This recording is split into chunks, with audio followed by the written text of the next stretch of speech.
Hello everyone, I'm Dr. Pragya, currently an obs and gynae resident in Lady Hardinge Medical College, New Delhi. NEET PG's dates have been revised. It's on 23rd June, right? So that's precisely 86 days away at this point, and many of you are really well prepared and doing everything that you can, but there might be some of you who want to give this exam your best shot, but somehow you feel that you're not that well prepared and you're probably feeling like maybe skipping this attempt and starting फिर से एकदम fresh way में to give your next NEET PG. So for those people I want to tell you that 86 days is a lot of days. So I would request you to not try to be a perfectionist कि अगले साल सब सही हो जाएगा, अगले साल फिर से ऐसे 86 डेज रहेंगे और फिर से तुम प्रिपेयर्ड फील नहीं करोगे, because no one feels prepared for such kind of exams, right? You never totally prepared. So my advice to you would be that no matter where you stand, please just give this exam your best possible shot. अगर नहीं हुआ तो फिर आपको anyway next year की NEET देनी है, but अगर हो गया तो you are just going to be a resident by the end of this year. So yes, I'll start. I'm actually making this video with a very realistic goal of getting a within 5000 rank, maybe 1-2,000 ऊपर नीचे, but approx एक 5000 rank के range में आने के लिए आपको क्या करना होगा? Just in case you aren't well prepared or you feel like quitting, I just want to you to give this one shot for these 86 days and let's see how it works out for you. Okay, so I'll start my first advice with what I said right now, that please don't chase perfectionism. Perfectionism ना सुनने में बहुत ही एक positive personality trait जैसा लगता है, but it is actually a negative trait in a person. I feel that way. क्योंकि perfectionists का ये होता है ना कि they need to do everything perfectly. तो उनको अगर ऐसा लगेगा कि 86 days ही हैं और मेरे से ये perfectly नहीं हो पाएगा, जो rank मेरे को चाहिए वो नहीं मिल पाएगा, तो instead of trying they'll just quit and sit. So that is that does not work in your favor as a person if you are trying to be a perfectionist. So please don't be a perfectionist. It's actually a negative trait. Your attitude should be कि ठीक है, जो हुआ वो हुआ, जितने भी दिन गए वो गए, बट अभी आपके पास जितने भी दिन बाकी हैं आपको उन दिनों में ही अपना बेस्ट शॉट देना है. And trust me, 86 days can make a lot of difference. आपको ऐसा लग रहा होगा कि आप एक साल बैठकर पढ़ेंगे और तैयारी करेंगे, but if you like listen to me and this ends up working out for you, तो as I said, you'll be a resident by October probably. Yes. So my first advice is this, that don't be a perfectionist. Start today, start now, start wherever you are right now, at whatever phase of your preparation you are. Just give this your best shot. You don't know what will end up working out for you. There are many surprising results every year. You probably would have heard among your seniors too, right? So now I'll move on to my next advice to you, that is that don't read everything. Even if you're starting now, अगर आपने अभी तक ढंग से सब कुछ नहीं पढ़ा है तो इसका ये मतलब नहीं है कि अगर आप अभी से इस नीट पीजी की तैयारी करने बैठते हैं तो आपको वो सारे चीज A to Z cover to cover पढ़ना होगा अपने मेन नोट्स लेकर या वीडियोस लेकर. नहीं, that is not how you'll succeed. You don't have to read everything. You only have to figure out what are the hit topics of each subject. ठीक है, जैसे सपोज आपने बायोकेमिस्ट्री उठाया, तो बायोकेमिस्ट्री में you can't start reading vitamins and you can't start learning all दो cycles and और क्या होता था, आई डोंट इवन रिमेंबर. मतलब वो सारे चीज जितना कुछ भी दिया था वो सारी चीज आपको नहीं पढ़ना है अभी एक साइड से दूसरे साइड तक. ठीक है, you just have to figure out कि नीट पीजी में बायोकेमिस्ट्री से कौन से टॉपिक्स इंपॉर्टेंट है, कौन से टॉपिक्स बार बार पूछे जाते हैं, और फिर आपको उन टॉपिक्स पे फोकस करना है, उन टॉपिक्स को पढ़ना है, ना कि अपने मेन नोट्स मोटे नोट्स उठाकर लाइन से सब कुछ पढ़ना है. वो पढ़ना होता है बट पहले, अभी नहीं. अगर आप अभी से स्टार्ट कर रहे हैं या आप ऑलरेडी भी प्रिपरेशन कर चुके हैं, suppose if your preparation is going really well, even in that case you don't have to read your main thick notes at this point. You need some kind of concise source. Okay, so my second advice that I gave you right now is don't read everything. Read only the things that are important for the exam. Now what things are important for the exam? तो ये बताने के लिए मुझे आपको अपना third advice देना होगा कि कैसे आप समझेंगे कि एग्जाम में इंपॉर्टेंट क्या है. तो my third advice to you would be to solve previous year questions first. जो एक conventional method होता है that whenever you are preparing for something, what is the conventional method? That first you'll attend the lectures, then you'll go home and read your notes, then you'll solve your questions after that, ठीक है? But अभी आपको ऐसा नहीं करना है, आपको सबसे पहले questions solve करने हैं, ठीक है? First, suppose if you pick up surgery, if you are picking it up for the first time, suppose कि नहीं ऑब्वियसली मतलब आपने जो भी अर्ली प्रिपरेशन की होगी, बट अभी इस नीट के लिए सपोज आप आज सर्जरी पढ़ना स्टार्ट करते हैं, तो आप सर्जरी के मैरो नोट्स खोलकर पेज 1 से पढ़ना स्टार्ट नहीं करेंगे। सबसे पहले आप सर्जरी के प्रीवियस ईयर क्वेश्चन सॉल्व करेंगे, ठीक है? You solve all your previous year questions, get them all wrong, no one gives a fuck कि आपको उस पेपर में कितना आया, आपने सारे गलत किए या सारे सही किए। आप उन सारे क्वेश्चंस को बनाएंगे और उसके बाद आप करेंगे उस क्वेश्चन पेपर की analysis. All your NEET 5-year previous year questions should be solved and should be analyzed. And in your analysis you will see, you'll make a list, एक पेन पेपर लेकर बैठो और एक लिस्ट बनाओ कि किन topics से क्वेश्चंस आ रहे हैं उसमें, ठीक है? So suppose you will find कि बर्न से वॉलिस रूल पर क्वेश्चन आ रहा है, ठीक है? तो आप वो टॉपिक ऐसे लिख देंगे। सपोज यू सी कि ब्रेस्ट कैंसर के मैनेजमेंट से क्वेश्चन आ रहे हैं, तो आप उसको लिख देंगे। फिर आप देखेंगे कि ब्रेस्ट कैंसर के स्टेजिंग से तो 1-2 क्वेश्चंस पूछे गए हैं, ठीक है, बट माउथ कैंसर की स्टेजिंग से नहीं पूछे गए। Suppose I am giving you an example because I don't honestly remember. तो फिर आप माउथ कैंसर की स्टेजिंग को उतने अच्छे से याद करके नहीं जाएंगे।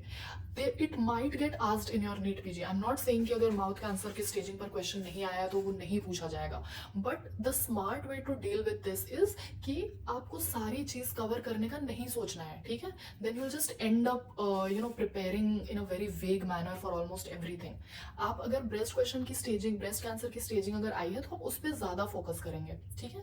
वैरिकोज वेन्स की स्टेजिंग पर they ask a lot of questions, so you will focus on that staging, on that particular thing. Okay, so you'll make a list of all the questions that have been asked in your previous year, and जो questions 2 बार पूछे गए हैं, आप मतलब जिस topic से questions 2 बार पूछे गए हैं, आप उस टॉपिक पर 2 स्टार लगाएंगे। जिससे 3 बार पूछे गए आप 3 स्टार लगाएंगे। So in this way you'll end up creating a very prioritized list for your NEET PG. You'll see कि in some questions, in some topics you'll end up putting 4-5 stars, and then you'll have this idea कि हाँ ये topic तो मुझे पढ़ के जाना ही जाना है क्योंकि इससे 5 बार 6 बार questions आ चुके हैं, ठीक है? तो this will be how you approach a subject. First you'll solve your previous year questions. You'll make a nice proper list out of those previous year questions, and you'll also focus on ki what kind of questions they ask. Are they asking a lot of clinical questions, or are they asking some kind of factual one-liner? So that is how you'll orient your brain in your further preparation. Ki suppose if you know that this kind of questions are being asked, so you'll focus on that kind of approach in your preparation. So analysis of your previous year papers is very important. That is how you'll approach your preparation. First, you'll solve your previous year questions, make a list of all the important topics, and put special attention to those topics. First, get extremely well versed with those previous year topics, और उनको ही तुम बार बार पढ़ोगे, rather than reading everything in a very vague and below average manner. Okay, you need to be very concise, very particular in these specific previous year topics that have been asked. मतलब आपको ये अपना एक rule बना लेना है कि जो टॉपिक्स प्रीवियस ईयर पर क्वेश्चन पूछी जा चुकी हैं, ठीक है, अगर आपने देख लिया है कि वैरिकोज वेन्स के CEAP क्लासिफिकेशंस पर क्वेश्चन पूछे जा चुके हैं, तो मेक इट योर रूल कि इस टॉपिक से अगर कोई क्वेश्चन आएगा इस नीट में तो वो आपका गलत नहीं होना चाहिए, no matter what, because that is that is like a foolish thing to do कि आपको पता था कि CEAP से क्वेश्चंस आ रहे हैं और you just decided to study maybe I don't know, you just decided to study pre-malignant lesions of some random chapter and waste your time rather than reading CEAP classification twice or thrice. So that is the call you need to make कि previous year questions के topics के कोई भी repeat question आपसे miss नहीं होना चाहिए. That is the promise you'll make to yourself. ठीक है?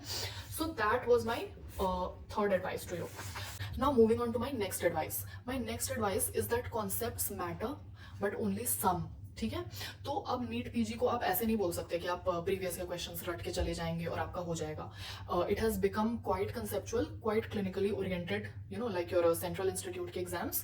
सो you need to also focus on building your concept. सिर्फ आप प्रीवियस ईयर बनाकर रट कर चले जाएंगे तो आपका कुछ नहीं होने वाला है. You need to have concepts, but here comes my advice कि आप सेलेक्टेड एरियाज में अपने कॉन्सेप्ट क्लियर करने में टाइम वेस्ट करेंगे. आप सब कुछ नहीं पढ़ेंगे. Coming back to my same advice, make concepts but only on the areas in which they ask you questions. ठीक है?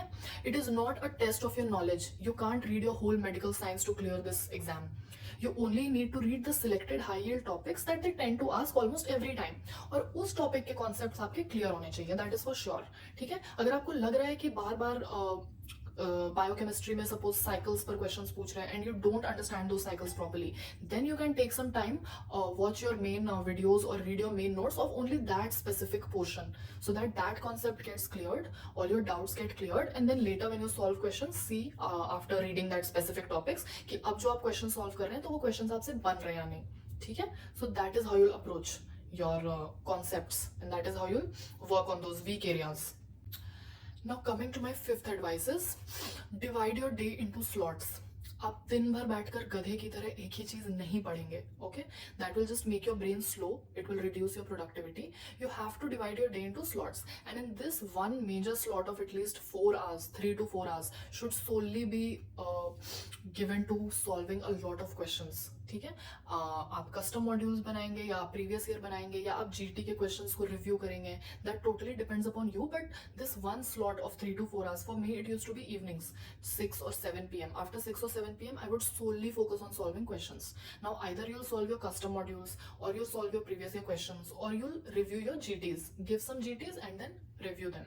उनके क्वेश्चंस को आप रिव्यू करेंगे.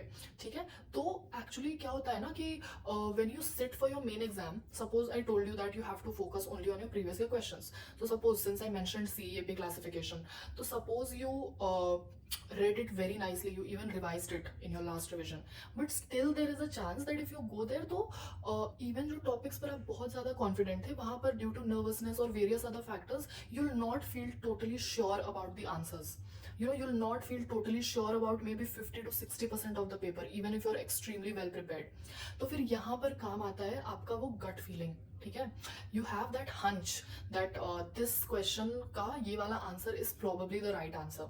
और ये हंच ना ऐसे कुछ गॉड गिफ्टेड सा नहीं होता है. You develop it yourself by solving these questions repeatedly, by solving a lot of questions from जितने सारे questions possible हो सके आप बार बार solve करेंगे, उसका review करेंगे, correct answer देखेंगे, तो इससे आपका एक hunch develop हो जाता है.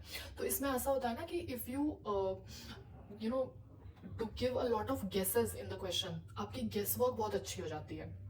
Someone who's not prepared can also guess 199 out of 200 questions. ठीक है?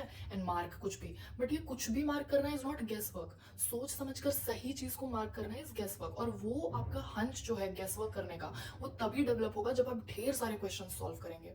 So 6 or 7 p.m. के बाद I used to keep solving a lot of questions. You can just roam around and एक हाथ में you can solve questions. You can lie down on your bed and you can solve. मतलब जो भी है, you should keep this habit of solving a lot of questions every day. ठीक है?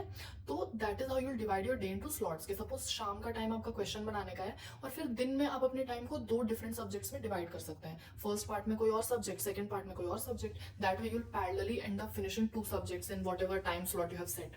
Suppose एक वीक के अंदर आप एक बड़ा और 2 छोटे या एक बड़ा एक छोटा सब्जेक्ट लेकर you can plan your schedule accordingly. Don't keep your whole day for one single topic का वन सिंगल नोट्स. ऐसे करके आई फील, मतलब obviously the last final decision depends upon you. You know what works out for you, but I feel that in this way your brain gets like slow and you end up losing focus.